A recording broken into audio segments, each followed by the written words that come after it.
So you sold zero cups of coffee in a day. How did that happen? And then what did you do? It was a double-edged sword. Part of me felt terrible that, wow, this actually happened. Nobody came through our doors on this one day in our history. At the same time, I kind of spat the blood out of my mouth, so to speak, and I was just like, bring it on. Like, I can handle this. I basically remember walking home and being like, I know how it feels, and it's not that bad. And I can wake up tomorrow and do this again until this picks up. And maybe that's an analogy for your investing, Marvin. Like sometimes when there is blood, that's when you have to keep carrying on and showing up and trading, literally in our case. And so that's kind of, or watching, just watching. Like, when you're selling nothing, you're not really trading, you're just watching. Start with a place that you love. Like, we didn't come to La Union because it was an opportunity. In fact, there was no opportunity. Obviously, we sold 0 coffees. Very few people were coming here 7 years ago relative to the amount of people coming now. And it certainly didn't justify the investment into expensive coffee machines or whatever.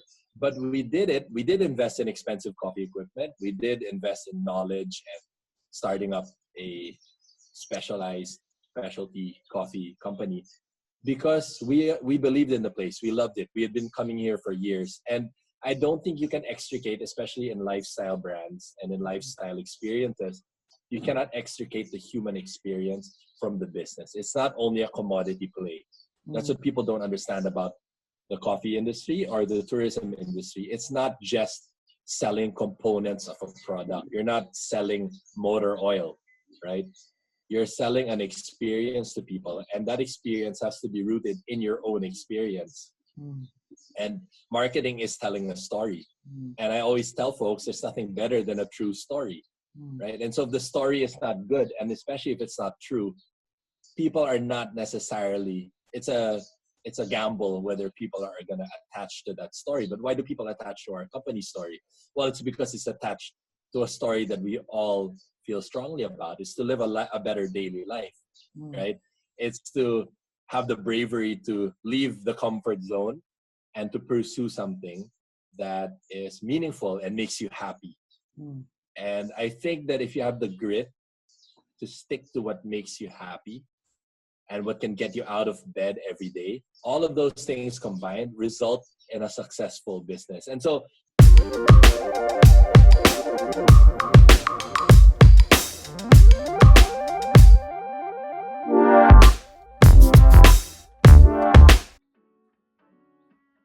guys, we're in for another video. We have Kiddo. He's from La Union. He runs El Union Coffee. And as you all know, we've been making these vlogs, these videos, talking to different entrepreneurs so they can share their ideas so that life goes on, even on the lockdown, so you can build your skills as well. So for this video, it will all be about coffee. If you love coffee, that's one. Or if you want to make a business around it as well. So, hello, Kiddo. How are you? Hey, Marvin. How's everything in San Juan? Surf capital? Are there people surfing pa rin, or is it totally dead right now? The beach and nature is there. There still are waves, but unfortunately the province is on a pretty strict lockdown, and there's no tourist activity whatsoever. Okay. If you're in the F&B industry, most people, if not all, are. I don't know any F&B kind of retail outlets that are open. So it's really just these quote-unquote essential businesses like grocery stores, convenience stores, pharmacies, etc. Apparently, I have a friend who owns a pandesal shop, and pandesals are considered essential. Yun, sa kanila naman, their sales are up triple day, or at least at this period. Wow. I have a question. San Juan is considered to be a tourist spot, and there's a bigger amount of traffic that goes to San Juan compared to San Fernando, which is the capital of La Union. Now that it's dead, I mean, not that it's dead, but now that the traffic has died down because there's no one going there, how are entrepreneurs there pivoting? Kasi syempre, they still have to survive there. They have bills that they need to pay. Well, it is very hard because most businesses cater to, like you said, tourists. We're fortunate in that we're not a new business. We've hacked out a following that's not just tourists, but also regulars through whole bean coffee sales. San Fernando and San Juan are very close to each other. They're right beside each other. And so we've developed kind of a loyal customer base of people from San Fernando and the surrounding areas. But yeah, because we're close, we've had to focus on deliveries. We had to focus on whole bean coffee deliveries. And for us, that means pivoting to roasted coffee. They have to pay online so that there's no exchange of cash. We then prepare the product for them and leave it at a very specific place for them to pick up. So that's on a table basically in front of our shop. It's CCTV protected, so they know that nobody's gonna steal their product, or ideally no one will. But yeah, they're gonna pick it up, and we can grind it for them if they're from La Union. But in Manila, it's actually been where our upside is. We're sending shipments of coffee to Manila. We call it our drop, our coffee drop, and we then push online orders. So we have a Google form, people fill that up, and then our team does a bit of interacting with them to get their order. And then what we ask people to do is book a Grab or Lala Move to pick it up from a location in Quezon City so that they can get their coffee. So that's a pivot that we've done. We've always sold whole bean coffee over the counter, but we've developed very recently a system to get that to people on demand in Manila, because we understand that, La Union is, I believe it's one of the most, if not the most visited tourist spot for people from Metro Manila. So there's bigger tourist destinations for international travels, but La Union is known for being a go-to spot like Tagaytay for Manila people. And I think so it's very heavily trafficked by Manila people. And so we've taken that opportunity to pivot the business and meet those people in their homes. The traffic there has increased, especially when they closed Boracay 2 years ago. Those that would go to Boracay and party to La Union, because I think a lot of the partying people went there as well. I wanted to also backtrack so people get to know you and what you do. Your coffee shop, how did you start it? If I was a person that wanted, after all of this, after the lockdown period, things get better, I want to start my own coffee shop. Is it possible? Is it hard? Should you really like coffee if you want to get into it? Is there a science behind that? Do I need to know that? Or as long as I know the business side that people in this area will drink coffee, I can start my own coffee shop na rin? It honestly just started from a very authentic place where we wanted to have a better lifestyle. Manila was not making us happy anymore in terms of the lifestyle. I love Manila. I grew up abroad in Hong Kong and Singapore, and for my whole childhood, Manila was a promised land. I wanted to live there because my cousins were from there, my family's from there. I always tell people Manila didn't love me back. The traffic. I still love Manila. I love it. It's a great place. It's vibrant and there's a lot of opportunity. But if you're not from within walking distance from your daily grind, it can be very brutal, and you can spend 4 hours, 6 hours in the car daily. And back in 2010, 2011, I did the math, and it was 20 hours a week in the car. In some sort of commute, at least, to be conservative. And at the same time, I had a newborn daughter, and I thought to myself, this is not gonna work. This is not how I wanna be a father, where I see my kid for an hour work and an hour when I get home, if I'm lucky. So basically, I'm spending more time in the car than with my kid, and that was not good for me. And that's why we started Union Coffee, and that's where we started. We weren't happy with the lifestyle in Manila, where we were spending too much time in the commute and in the kind of just navigating the city. Honestly, in a word, it was traffic that killed us. That ruined it for us. And I think we could have gotten by if we weren't family people, if we weren't, if we didn't have very strong ideals about how we wanted to spend our time as a family. So it literally boiled down to us saying, you know what, we would take much less money, a much smaller potential paycheck, but see our kid every day and be with our kid all day, than have to slug it out, through the daily commute. And I tried everything. I tried taking the MRT.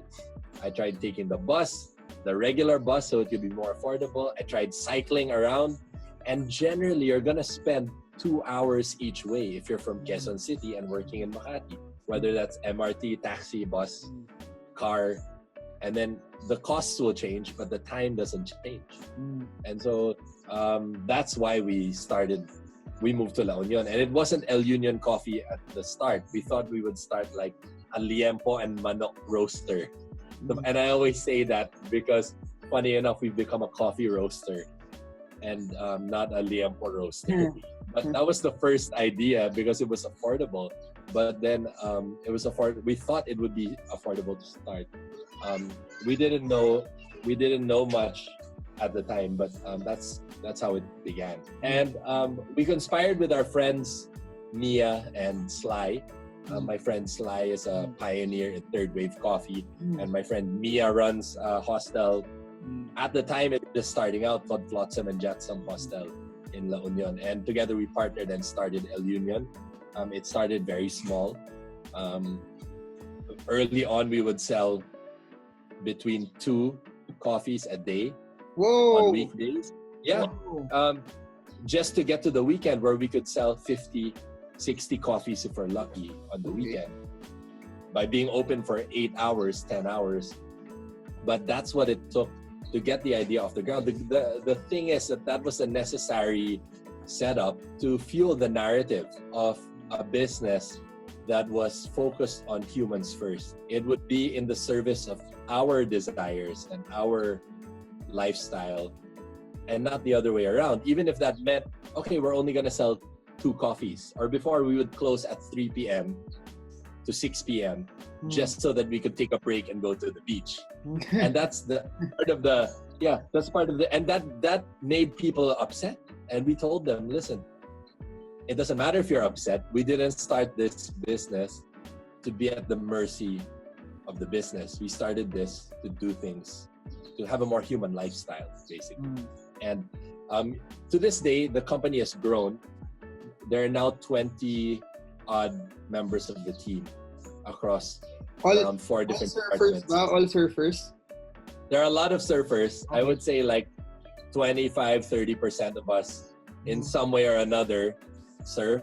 From 2 cups, at its best, can you remember what was the parang peak that, whoa, and this is too much transactions already that we've never thought we could ever get something like this? I even had a day where we sold 0. That is one of the highlights of my life as an entrepreneur, my very limited experience as an entrepreneur. So you sold 0 cups of coffee in a day.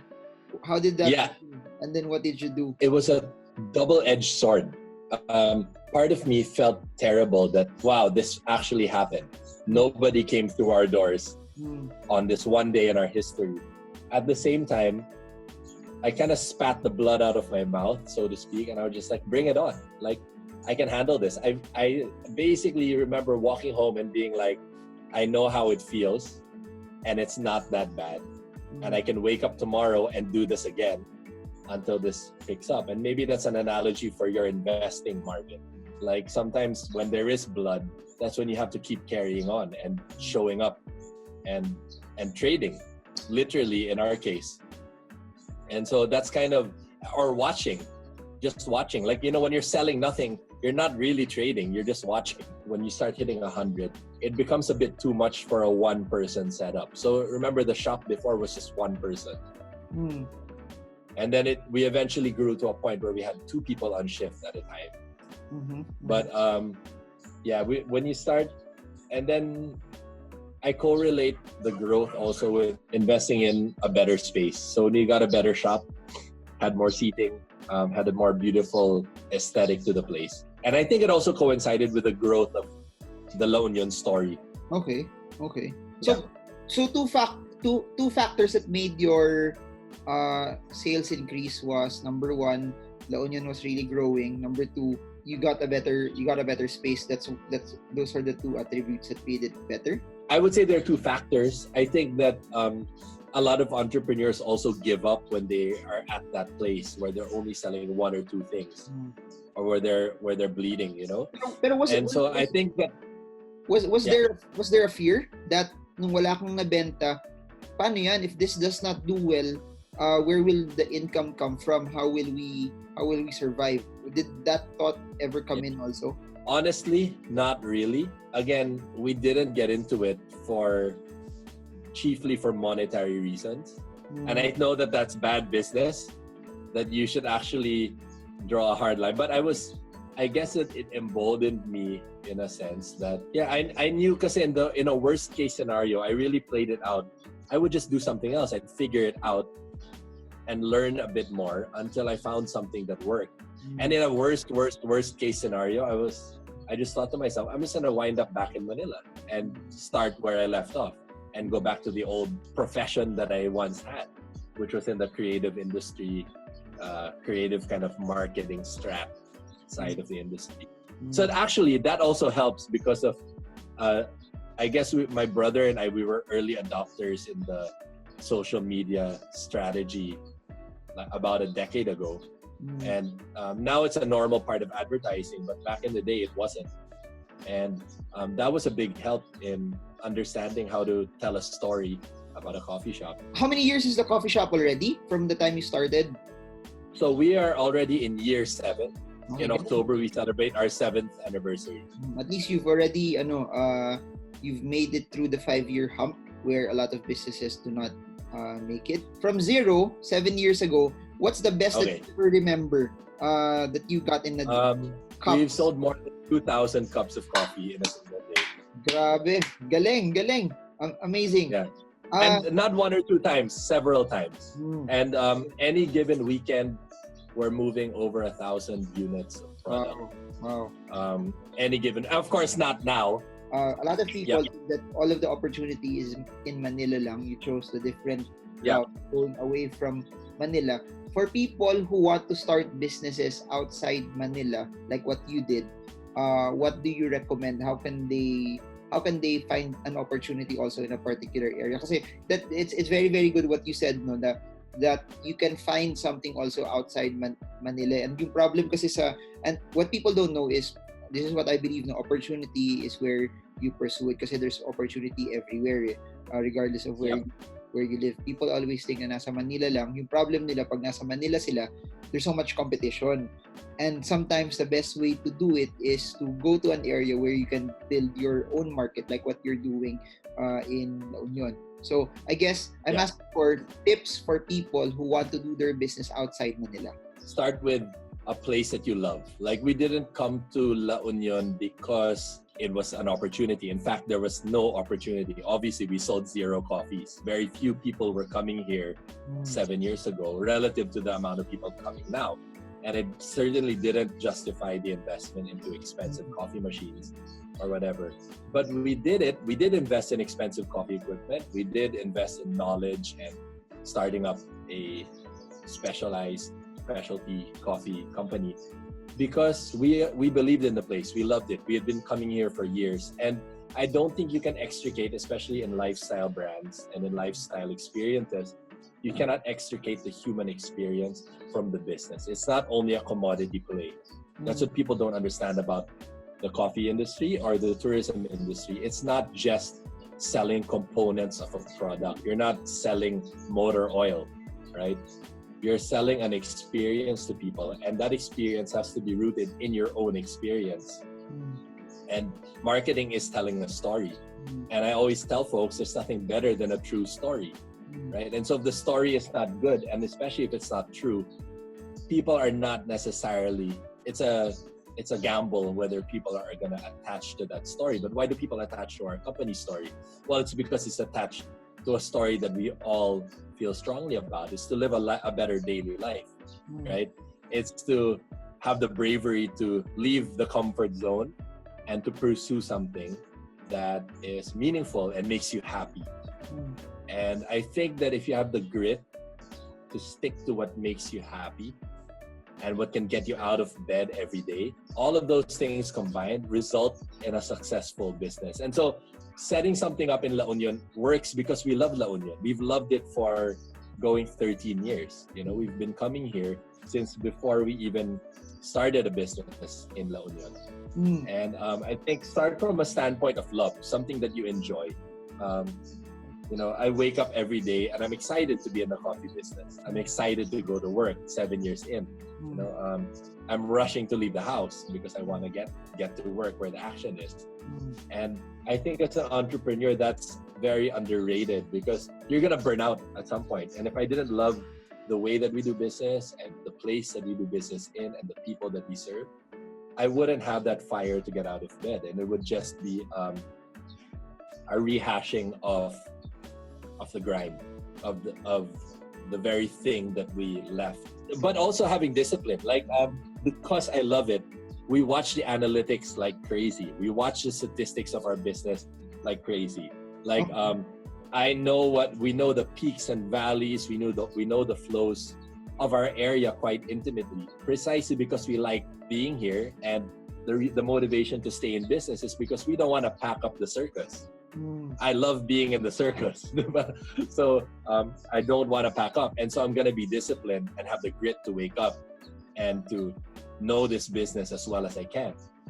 Also, the team dynamics. We work with people that we care about and are happy to come alongside with. We're culturally, like you said, we're culturally fit with people like Chloe. When you say you study the peaks and valleys, you mean you know what days, what months are there's a lot of traffic going to San Juan? Is that what you mean by that? Or yeah, exactly. When we can expect people to come in, when the hot hours are, when the lean hours are, we can organize the business accordingly. We can be efficient with how we utilize our team because we know when and where and how our customers interact with the shop. And then on the macro, we know that July and September are lean months for tourism because it's rainy season. Ghost month actually doesn't really exist, for example, in tourist towns, because in the Philippines, we have 2 long weekends in August. And if you can learn how to maximize that, you can actually get out of the very common red zone that people experience in August, which it threatens in July and September because there are no long weekends and it's rainy. My opinion of ghost month, for example, to make an example of how we understand the market. In August, people don't understand also that it's the rainy season, it's the typhoon season. People aren't going out. It's almost a self-fulfilling prophecy. You don't really want to go to the beach. But the thing is, July, it's been rainy too. September, it's gonna be rainy before it clears up in October. Meanwhile, you've got this 1 month window where you've got 2 long weekends every year.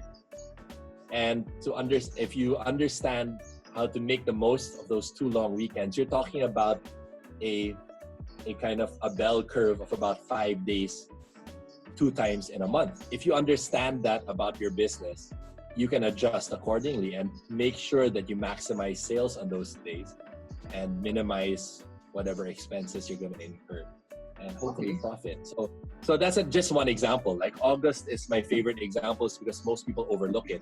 But if you understand the movements of your market, then you can adjust.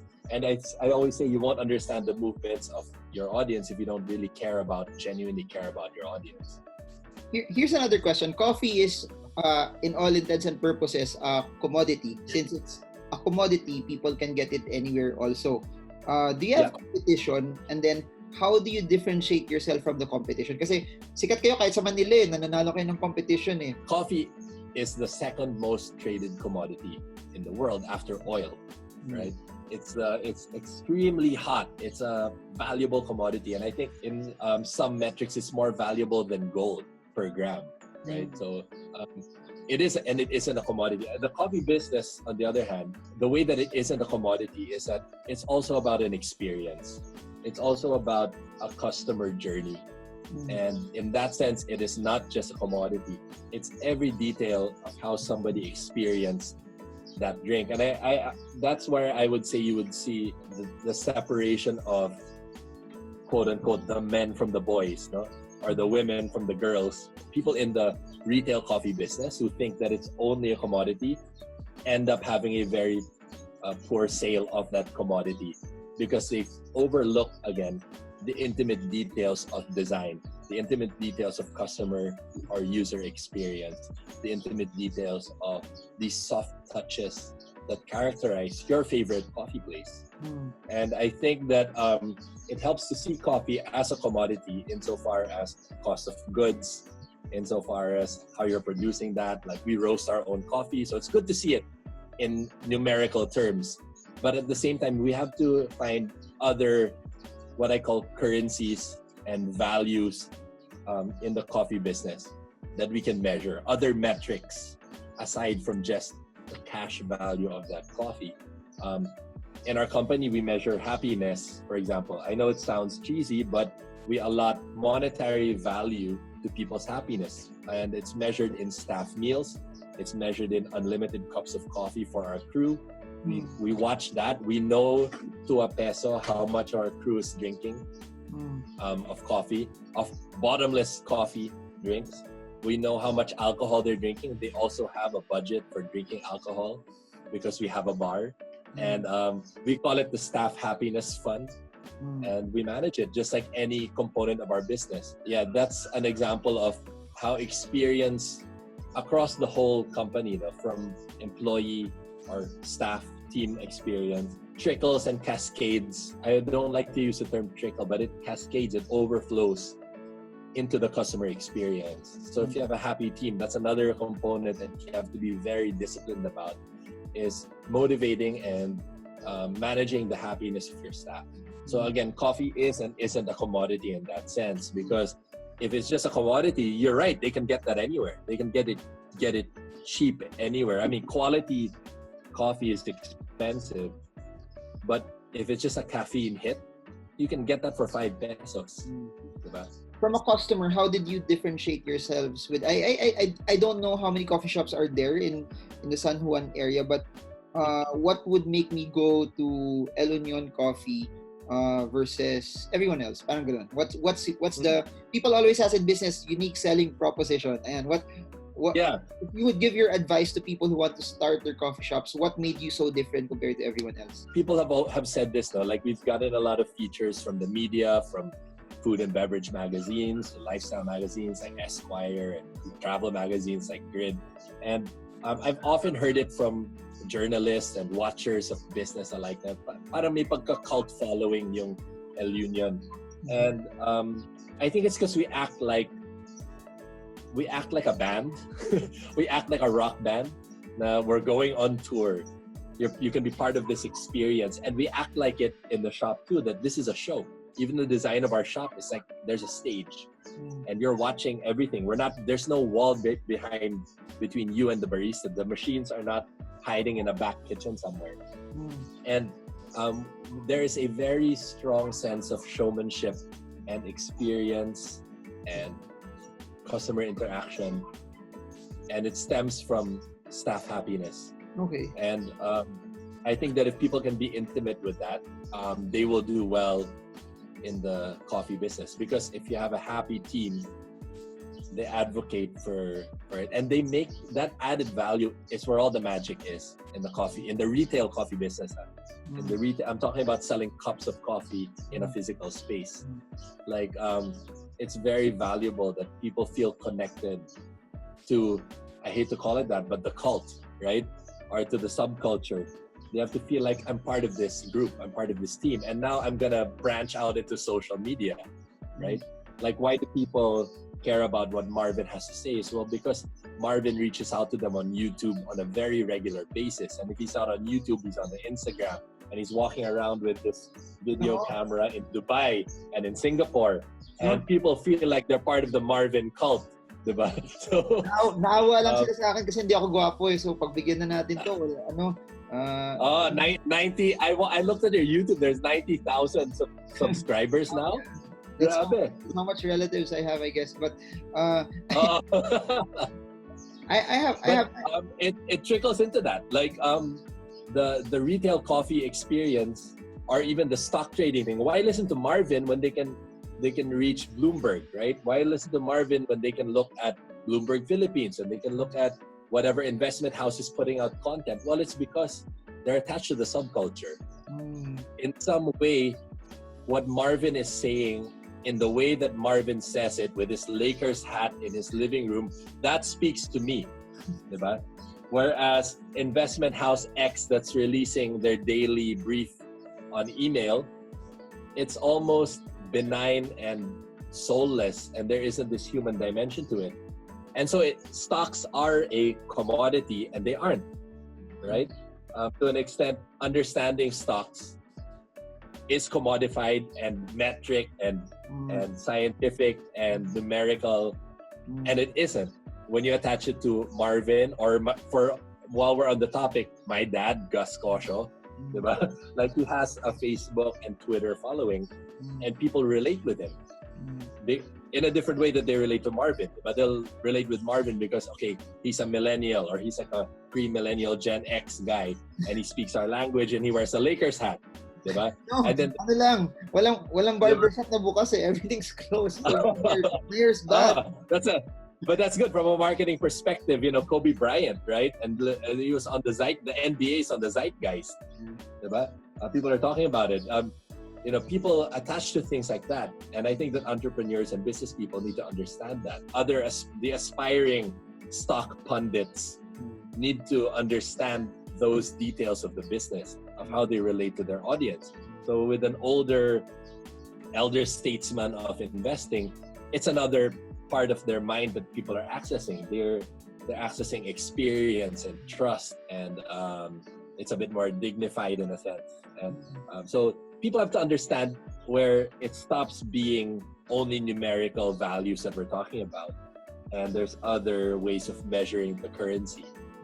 And so you have to put into the value proposition of the Marvin Hermo stock, for example, the YouTube following and the connection that he makes on YouTube, and how long are the comment streams, and are these only trolls and bots interacting with him, or is he actually getting in there and interacting with people individually? And that speaks of the value. And so we reinforce that in our company on our Instagram, and now with our Whole Bean Coffee Club on Telegram, where we actually interact. Kiddo actually comments and interacts with the people, and he's not this unreachable brand. He's a human that's part of this brand. And that's interesting, na sobrang yaman tao nakikipag-reach pa sa mga normal na tao na katulad namin. So that's amazing. And I have a question. Ano yung top 3 drinks nyo? What's the most, I guess, what do people buy the most, and why do they buy them? Kasi everyone knows that for Starbucks, it's normally the fraps eh. Kasi Filipinos like the fraps. But for third wave coffee, it's normally the hot drinks that get sold the most. How is it in your shop naman?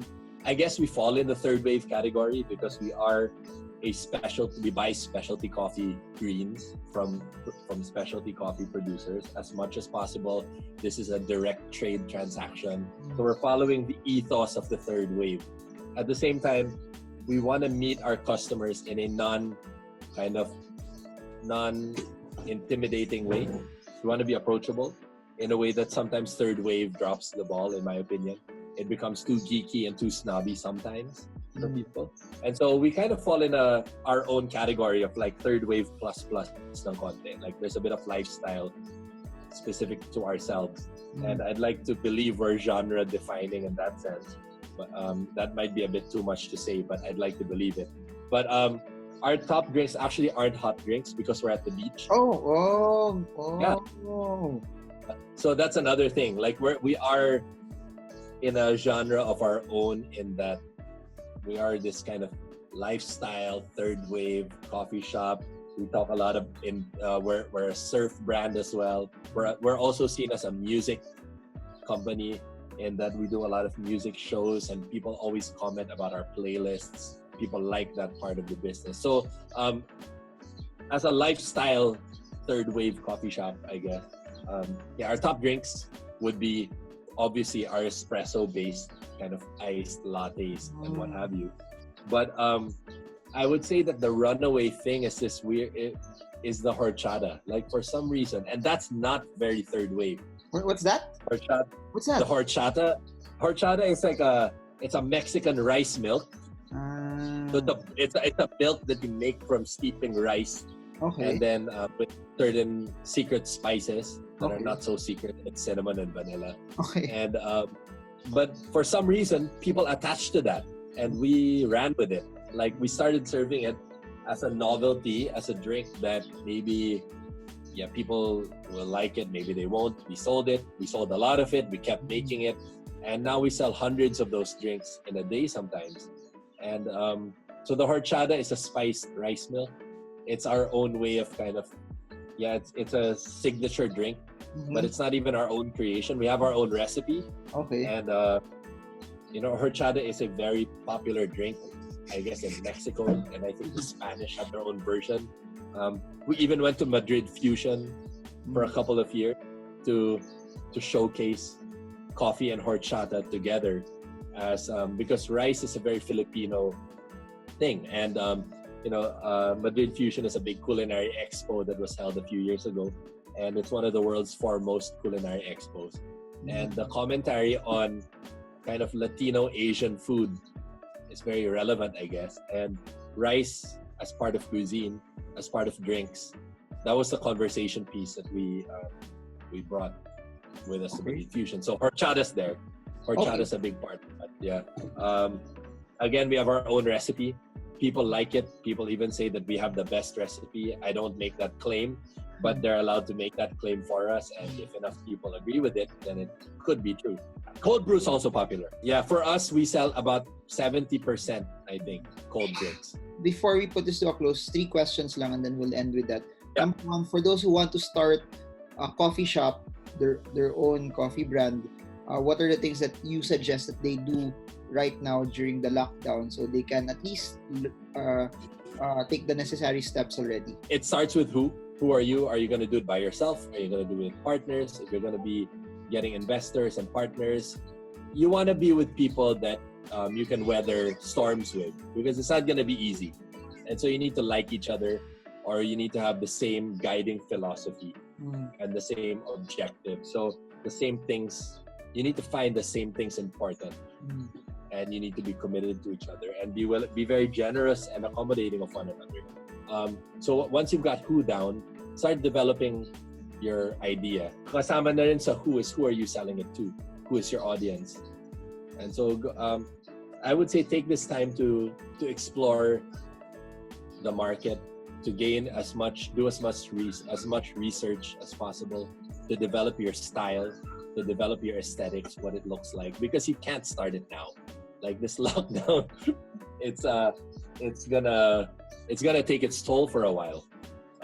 At the same time, there's an opportunity for you to begin something, to start something. So if you're already dabbling, I would say start already. Get the taste of blood in your mouth. Sell 0 cups. Sell 0. Go out there and sell nothing. But get out there. Start already. Like deliver it to your neighbors. Make cold brew at home. Order coffee from El Union, make it into cold brew, and sell it to your condominium, and see how it feels. See if you can really be in the coffee business. It's a great time to start things in a very backyard way. And then at some point, some coffee shop is gonna close in your neighborhood. Unfortunately, the market's gonna open up. So watch the market, see what's happening, and see how you want to occupy the market. So do a lot of research and watch. Okay. Do you suggest that they spend on a expensive coffee machine already if they want to go and start it? I would say no. I would say before the expensive machines, understand coffee. Go down a YouTube rabbit hole. Right? Understand coffee very intimately. Learn it, understand it. If you can borrow a machine from somebody that has one lying around because their coffee shop is closed, do that. I don't know. Figure it out. Don't overinvest at this time. Hold on to your cash, but build value in other ways, in learning and knowledge. Take this time to go down that rabbit hole of coffee. You can message us on El Union's Instagram, and I can share YouTube links of our favorite coffee videos. When the time comes, you'll have more knowledge than you did before this lockdown. For entrepreneurs ngayon that are having a hard time, any words of encouragement for them? Because there's a lot of people that are on this almost the same boat as you, other stores are closed down, or regardless of, everyone's hit right now. If you are selling products, the products are hit. If you have a services company, since everyone's closed also, you're also hit. Any words for them? I would say first, be human. So think of your people, think of your family, make decisions that are guided by humanity first. It's not the time to think about, it is the time to think about the business, because that is, money obviously is a very important human need. But put it very, very clear, make it very, very clear to yourself. This is about people, right? This pandemic is about people. It's people who are at threat.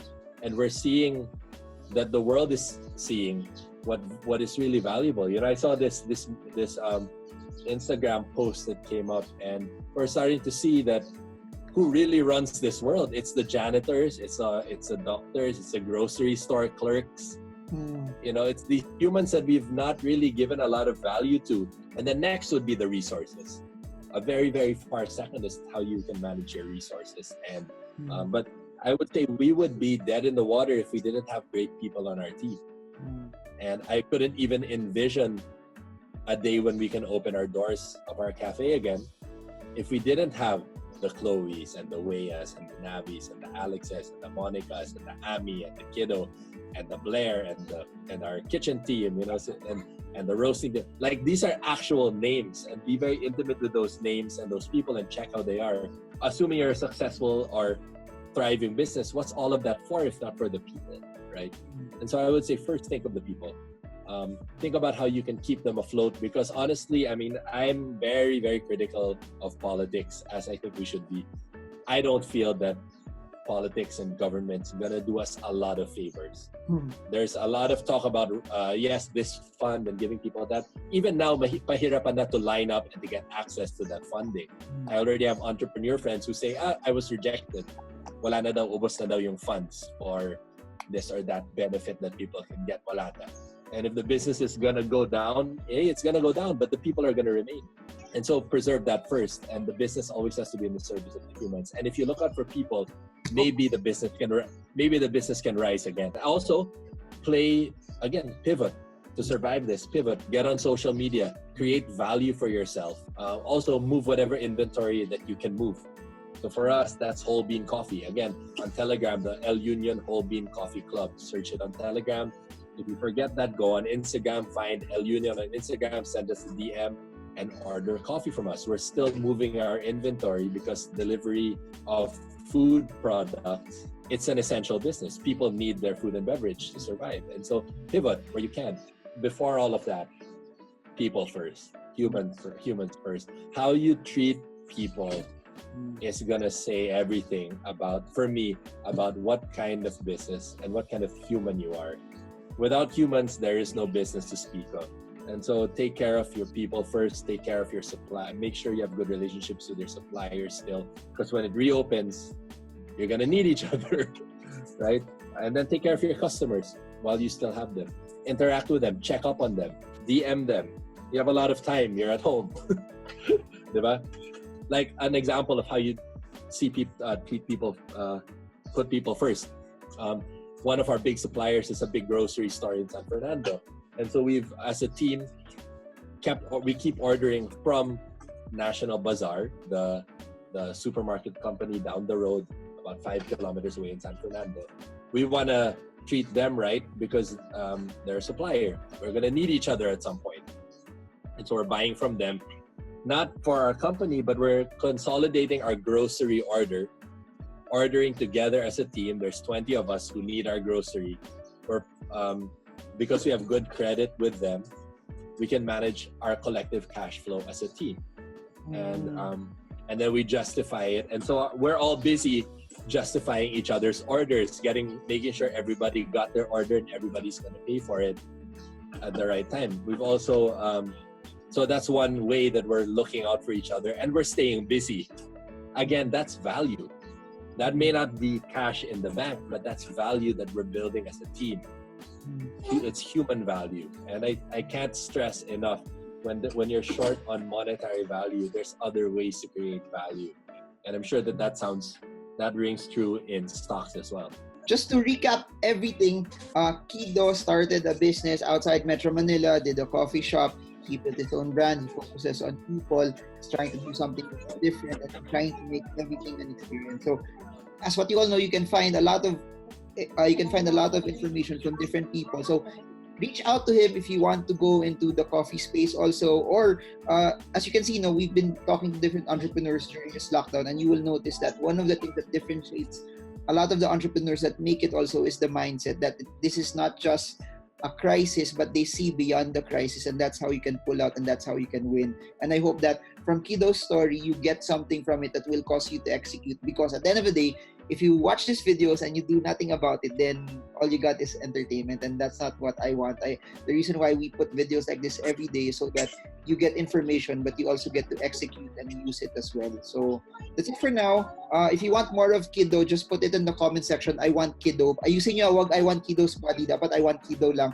I want Kiddo. And I hope that you learn from this, and I hope that this is something that helps you. So bye everyone. Trade well, trade strong, trade smart. See you all again. Bye.